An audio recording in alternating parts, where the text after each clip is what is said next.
What's up, guys? Jack here, and today we have a little bit of a nostalgia car.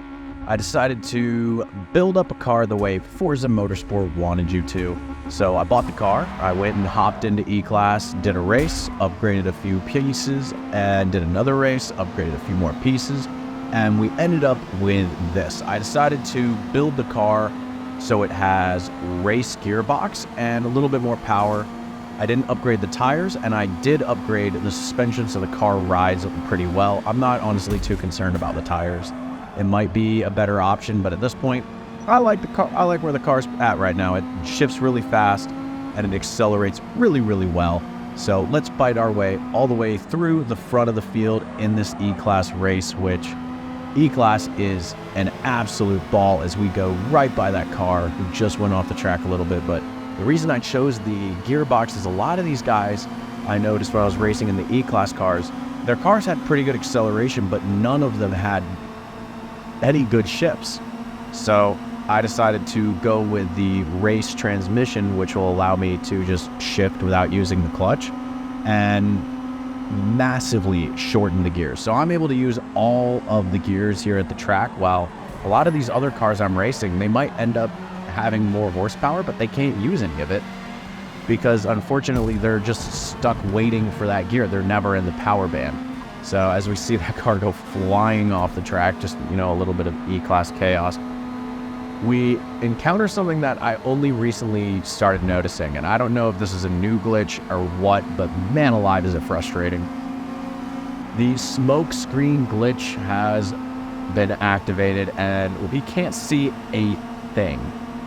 So his engine's just exploding everywhere, or the car's just dragging. I don't know what the physics engine is making that car do, but it is not pretty, as we just take a nice smooth entry into turn one and watch everyone else go flying off. A lot of people on this layout of the track are gonna build a power build. That's not very nice. Why'd you turn it on me? So they're gonna go for the more power builds.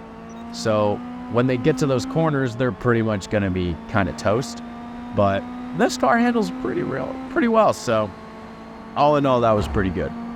So we're trying to get back into the draft of the Porsche in front of us here. I think that's, I'm not 100% sure, but I think it is. So we're getting back into the draft. We're gonna see if we can make a run. We have a little bit more top end. I think that car in front of us has a little bit better acceleration, but we have the better overall top end speed.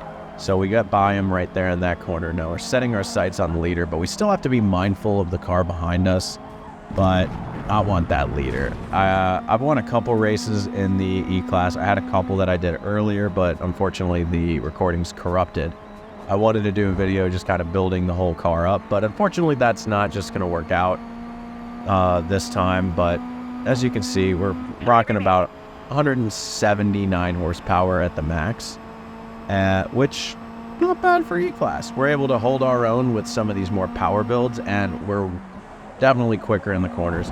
By far, the best option is to use the Miatas, but come on, that's boring. It's boring. Don't use the Miata. It's boring.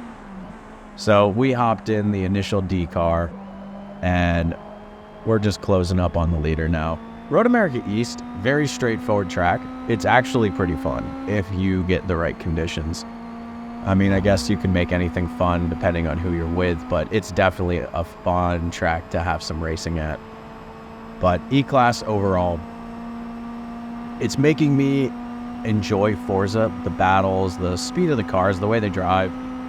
It's a lot of fun, and I played about 5 or 6 races in a row, which is a long time since that's happened, where I've played multiple public hoppers back to back to back, because unfortunately the game's player base is just dying, and it's not hard to see why. There's just, unfortunately, a lack of content, a lack of communication, and Just Devin has said it really well. This drip feed style content is just so tedious and stupid. It would be very helpful if Forza wanted to save their game.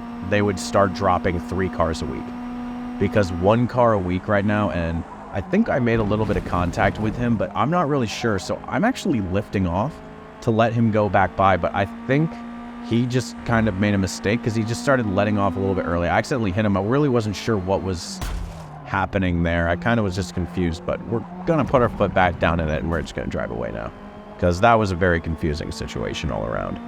But this drip feed content is so frustrating. There's like, we know all of the cars that are coming. We know most of them are probably ready, just like all the new Forza cars that have been released so far. We knew that a lot of those cars have been in-game ready for over a year.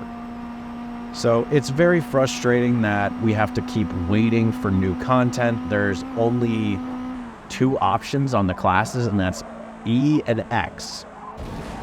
I'm, not to criticize anyone's niches, but E and X are nowhere near anyone's top player mode. And unfortunately, I think the reason Forza does this is to guarantee you have people in these races. Because if you don't fill up these races with 20 players in a lobby, you're going to start seeing people drop. And I think they already are. And this kind of helps hide the fact, because I haven't had a full lobby today. The highest I had was, I believe, 22 or 23. But I haven't seen a full 24-player lobby start, which is pretty disappointing, especially in E-Class, because this class isn't really around all the time. But yeah, I'm just hoping, because I love the way the game drives. I really enjoy driving in this game, but unfortunately it just doesn't look like things are coming fast enough, and too many people are willing to just say, no, we're not going to play this. And unless the developers actually react to it, and honestly, it's not the developers' fault, it's the people who are in charge of the game. I don't think they have a clue what a racing game is. I know the developers are hardworking people, and they don't deserve the crap, because they're not the ones in charge of the direction that is being going in.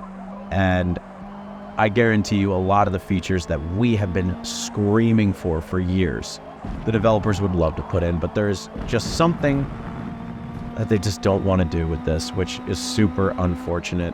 Anyways, guys, thank you for watching. I hope you enjoyed this E-Class race. I had an absolute blast driving this car. I'm gonna go ahead and share the tune for the Toyota. I hope you guys enjoyed the race, and I hope you guys can stick around a little bit longer for Forza Motorsport. At least hang in with me in the private lobbies. I'll see you guys for the next one, and as always,